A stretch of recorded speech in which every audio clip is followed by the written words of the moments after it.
आइए दोस्तों, भाग दो शुरू करते हैं। नमाज खत्म हो गई, लोग आपस में गले मिल रहे हैं। तब मिठाई और खिलौनों की दुकानों पर धावा होता है। ग्रामीणों का यह दल इस विषय में बालकों से कम उत्साही नहीं है। यह देखो, हिंडोले हैं, एक पैसा देकर चढ़ जाओ। अभी आपस पर आसमान पर जाते हुए मालूम होगे, कभी जमीन पर गिरते हुए। यह चरखी है, लकड़ी के हाथी, घोड़े, ऊंट छड़ों में लटके हुए हैं। एक पैसा देकर बैठ जाओ और 25 चक्करों का मजा लो। महमूद और मोहसिन और नूरे और सम्मी इन घोड़ों और ऊँटों पर बैठते हैं।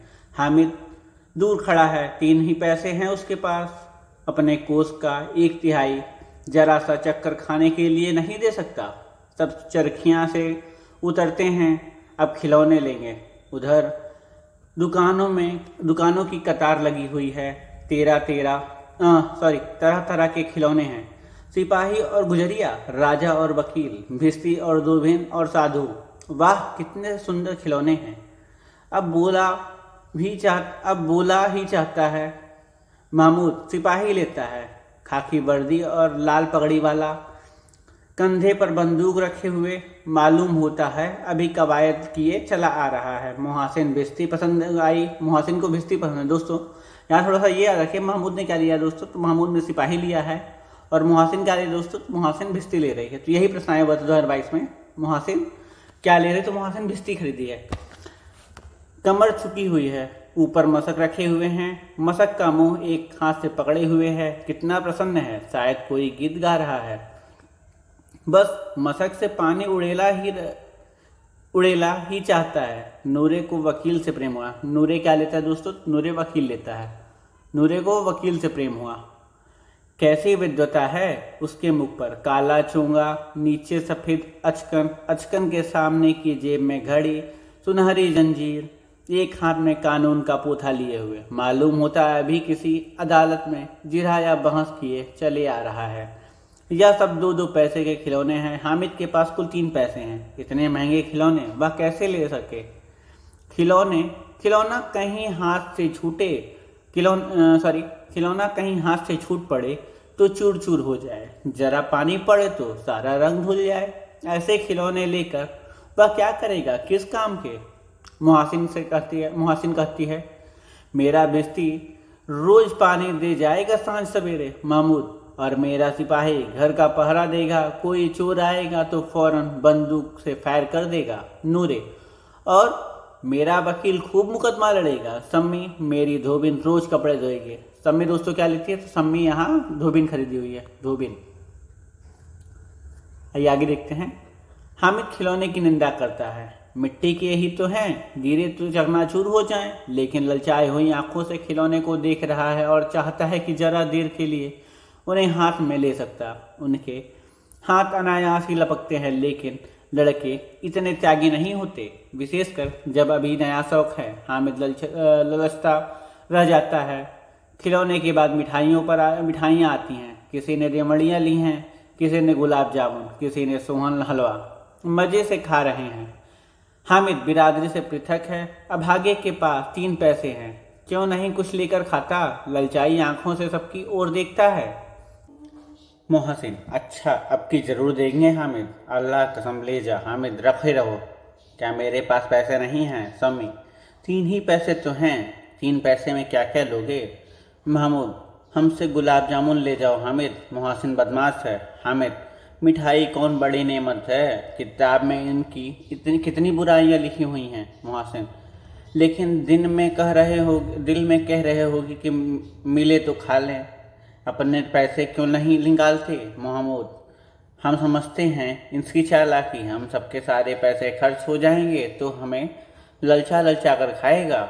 मिठाइयों के बाद कुछ दुकानें लोहे की चीज़ों की हैं, कुछ गिलट की और कुछ नकली गहनों की। लड़कों के लिए यहाँ कोई आकर्षण ना था। वे सब आगे बढ़ गए जाते हैं। हामिद लोहे की दुकान पर रुक जाता है। कई चिमटे रखे हुए हैं। उसे ख्याल आता है दादी के पास चिमटा नहीं है। तावे से रोटी उतारती हैं तो हाथ जल जाता है। अगर वह चिमटा ले जाकर दादी को दे दे तो वह कितना प्रसन्न होंगी। फिर उनकी उंगलियां कभी ना जलेंगी। घर में एक काम की चीज़ हो जाएगी। खिलौने से क्या फ़ायदा। व्यर्थ में पैसे खराब होते हैं, जरा देर की खुशी होती है, फिर तो खिलौनों को कोई आंख उठाकर नहीं देखता, या तो घर पहुँचते पहुँचते टूट फूट बराबर हो जाएंगे। चिमटा कितने काम की चीज़ है, रोटियां तावे से उतार कर लो, चूल्हे से में सेक लो, कोई आग मांगने आए तो झटपट उन्हें चूल्हे से आग निकाल कर उसे दे दो। अम्मा बेचारी को कहाँ फुर्सत है कि बाजार आए, और इतने पैसे ही कहाँ मिलते हैं, रोज हाथ जला लेती है। हामिद के साथी आगे बढ़ गए। साबिल पर सब शरबत पी रहे हैं। देखो सब कितने लालची हैं, इतनी मिठाइयाँ लिए, मुझे किसी ने एक भी ना दी। उस पर कहते हैं मेरे साथ खेलो, मेरा यह काम करो। अब अगर किसी ने कोई काम करने को कहा तो पूछूंगा, खाए मिठाइयाँ, आप मुँह सड़ेगा, फिर फोड़े पुंसियाँ निकलेंगी, आप ही जवान चटोरी हो जाएगी, तब घर से पैसे चुराएंगे और मार खाएंगे। किताब में झूठी बातें थोड़े ही लिखी हैं, मेरी जबान क्यों खराब होगी। अम्मा चिमटा देखते ही दौड़कर मेरे हाथ से ले लेंगी और कहेंगी, मेरा बच्चा अम्मा के लिए चिमटा लाया है, कितना सुंदर लड़का है। इन लोगों के खिलौने पर कौन इन्हें दुआएं देगा। बड़ों की दुआएं सीधे अल्लाह के दरबार में पहुंचती हैं और तुरंत सुनी जाती हैं। मैं भी इनसे मिजाज क्यों सहूँ, मैं गरीब सही, किसी से कुछ मांगने तो नहीं गया जाते। आखिर अब्बा जान कभी ना कभी आएंगे, अम्मा भी आएंगी ही। फिर इन लोगों से पूछूंगा, कितने खिलौने लोगे, एक एक को टोकरियाँ खिलौने दूं और दिखा दूं कि दोस्त के साथ इस तरह का सलूक किया जाता है। यह नहीं कि एक पैसे की रेवड़ियाँ ली तो चिढ़ा चिढ़ा कर खाने लगे। सबके सब हंसेंगे कि हामिद ने चिमटा लिया है, हंसे मेरी बला से। उसने दुकानदार से पूछा, यह चिमटा कितने का है। दुकानदार ने उसकी ओर देखा और कोई आदमी साथ न देखकर कहा, तुम्हारे काम का नहीं है जी, बिकाऊ है कि नहीं। बिकाऊ क्यों नहीं है, और यहाँ क्यों लाद लाए हैं, तो बताते क्यों नहीं, कै पैसे का है। 6 पैसे लगेंगे। हामिद का दिल बैठ गया। ठीक ठीक 5 पैसे लगेंगे, लेना है तो लो, नहीं तो चलते बनो। हामिद ने कलेजा मजबूत करके कहा, 3 पैसे लोगे। यह कहता हुआ वह आगे बढ़ गया कि दुकानदार की घुड़कियाँ न सुने, लेकिन दुकानदार ने घुड़कियाँ नहीं दी, बुलाकर चिमटा दे दिया। हामिद ने उसे इस तरह कंधे पर रखा मानो बंदूक है, और शान से अकड़ता हुआ संगियों के पास आया। जरा सुने, सबके सब क्या आलोचनाएं करते हैं। मुहासिन ने हंसकर कहा, यह चिमटा क्यों लाया पगले, इसे क्या करेगा। हामिद ने चिमटे को जमीन पर पटक कर कहा, जरा अपना भिश्ती जमीन पर गिरा दो, सारी पसलियाँ चूर चूर हो जाए बेचारे की। महमूद बोला, तो क्या चिमटा कोई खिलौना है। हामिद, खिलौना क्यों नहीं है, कभी कंधे पर रखा, बंदूक हो गई, हाथ में ले लिया, फकीरों का चिमटा हो गया। चाहूँ तो इसे मजीदे का काम ले सकता हूँ, एक चिमटा जमा दूँ तो तुम लोगों के सारे खिलौने की जान निकल जाए। तुम्हारे खिलौने कितने ही जोर लगाएं, मेरे चिमटे का बाल भी पाका नहीं कर सकते। मेरा बहादुर शेर है चिमटा।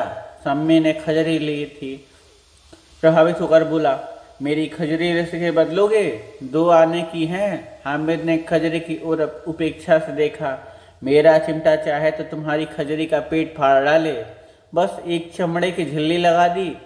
डब डब बोलने लगा, जरा सा पानी लग जाए तो खत्म हो जाए। मेरा बहादुर चिमटा आग में, पानी में, आंधी में, तूफानों में बराबर डटा खड़ा रहेगा। चिमटे ने सभी को मोहित कर लिया। अब पैसे किसके पास धरे, फिर मेले से दूर निकल आए हैं। 9 कब के बज गए, धूप तेज हो रही है, घर पहुंचने की जल्दी हो रही है। बाप से जिद की भी है करें तो चिमटा नहीं मिल सकता। हामिद है बड़ा चालाक, इसलिए बदमाश ने अपने पैसे बचा रखे थे। अब बालकों के 2 दल हो गए, मुहासिन, महमूद, सम्मी और नूरे एक तरफ है, हामिद अकेले दूसरी तरफ। शास्त्रार्थ हो रहा है। सम्मी तो विधर्मी हो गया, दूसरे पक्ष से जा मिला। लेकिन मुहासिन, महमूद और नूरे भी हामिद से एक 2 साल के बड़े होने पर भी हामिद के आघातों से आतंकित हो उठे। उनके पास न्याय का बल है और नीति की शक्ति। एक ही मिट्टी है, दूसरी ओर लोहा, एक और मिट्टी है, दूसरी ओर लोहा। जो इस वक्त अपने को फौलाद कर रहा है वह अजय है, घातक है। अगर कोई शेर आग जाए, मियाँ भिश्ती के छक्के छूट जाएं और मियाँ सिपाही मिट्टी का बंदूक छोड़कर भागे। वकील साहब की नानी मर जाए, चोंगे में मुंह छिपाकर जमीन पर लेट जाएं, मगर यह चिमटा या बहादुर या रुस्तमे हिंद लपक कर शेर की गर्दन पर सवार हो जाए और उसकी आंखें निकाल लेगा।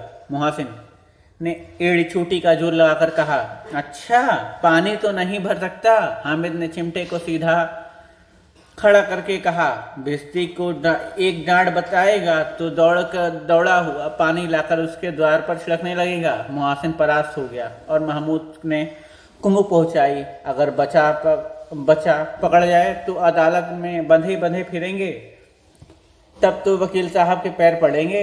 हामिद ने इस प्रबल तर्क का जवाब ना दे सका। उसने पूछा, हमें पकड़ने कौन आएगा? नूरे ने अगड़ कर कहा, यह सिपाही बंदूक वाला। हामिद ने मुंह चिढ़ाकर कहा, यह बेचारे हम बहादुर रुस्तमे हिंद को पकड़ेंगे। अच्छा लाओ अभी जरा कुश्ती हो जाए, इसकी सूरत देखकर दूर से भागेंगे। पकड़ेंगे क्या बेचारे? मुहासिन को एक नई चोट सूझ गई। तुम्हारे चिमटे का मुंह रोज आग में जलेगा। उससे समझा था कि हामिद लाजवाब हो जाएगा, लेकिन यह बात न हुई। हामिद ने तुरंत जवाब दिया, आग में बहादुर ही कूदते हैं जनाब। तुम्हारे यह वकील सिपाही और भिश्ती लौंडियों की तरह घर में घुस जाएंगे। आग में वह काम है तो जो यह रुस्तमे हिंद ही कर सकता है।